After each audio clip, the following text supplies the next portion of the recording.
योगी को गच्चा देने की कर ली अखिलेश ने तैयारी। ठाकुर ब्राह्मण समीकरण बदलने की सियासत में चर्चा जारी।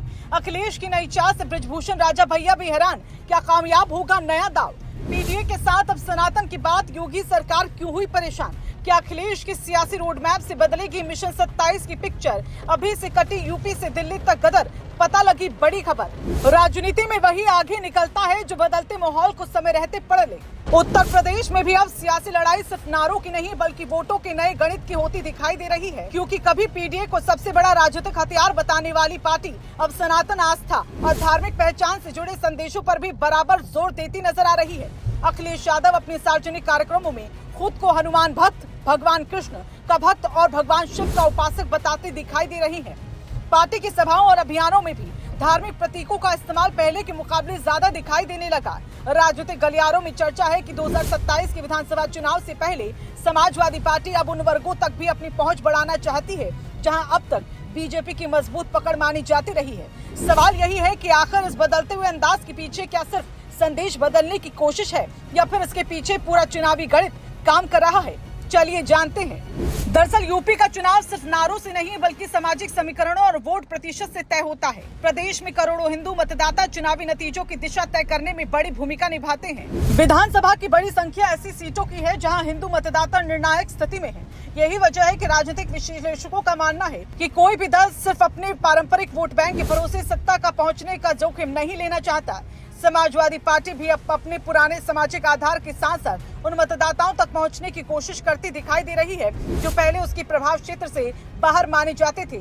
इसी वजह से पार्टी के संदेशों और अभियान में लगातार बदलाव दिखाई दे रहा है। अगर पिछले विधानसभा चुनाव के मतदान पैटर्न को देखें तो बीजेपी को हिंदू मतदाताओं का बड़ा समर्थन मिला था, जबकि समाजवादी पार्टी ने भी पहले के मुकाबले अपनी हिस्सेदारी बढ़ाई, लेकिन वो बीजेपी की बढ़त को चुनौती देने के लायक नहीं बन सकी। चुनावी विश्लेषक ये भी बताते हैं कि अलग अलग क्षेत्रों में सामाजिक समीकरण अलग तरह से काम करते हैं। जिन इलाकों में मुस्लिम आबादी कम है वहाँ हिंदू वोटों का रुझान चुनाव नतीजों को काफी हद तक तय करता है।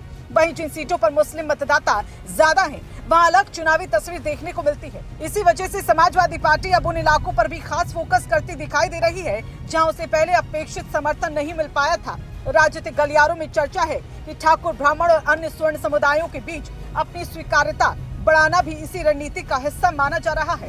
दूसरी तरफ बीजेपी भी अपने मजबूत संगठन, हिंदुत्व और विकास के मुद्दों के साथ मैदान में डटी हुई है। ऐसे में 2027 की लड़ाई सिर्फ दो दलों की नहीं बल्कि दो अलग अलग राजनीतिक रणनीतियों की भी मानी जा रही है।